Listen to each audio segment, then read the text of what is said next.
كولر بصراحه يمشي، يا اما احنا بقى نبطل نشجع بسبب كولر. طلبت اللعيبه جبنا لك، طلبت الجمهور امبارح، طلبت الجمهور جالك 80,000 جالك، مش عاجبك بنزلك قفشه وحسين الشحات في الدقيقه 90 وانت بتعادل 1-1.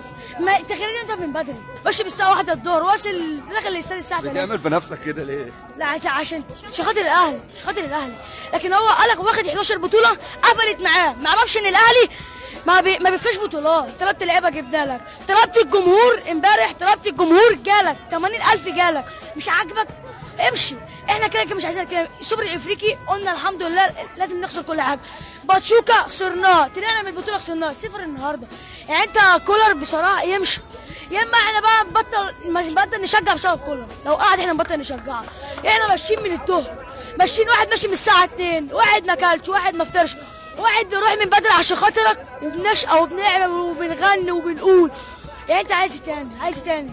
انت ماشي من الساعه 1 الظهر، ماشي من الساعه 1 الظهر واصل داخل الاستاد الساعه 3. بتعمل في نفسك كده ليه؟ لا عشان خاطر الاهلي، مش خاطر الاهلي، لكن هو قالك واخد 11 بطوله قفلت معاه، ما يعرفش ان الاهلي ما بيفيش بطولات.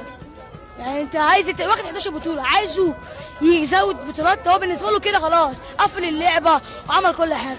هما ما كانش ينفع يطلع امام عاشور. انت زعلان؟ طبعا الواحد زعلان. من احزاب بص بينزلك قفشه وحسين الشحات في الدقيقه 90 وانت بتعادل 1-1. ما انت خليني انت من بدري بيغير اللعيبه، مش عارف بصراحه، الواحد تعب بسببه وربنا.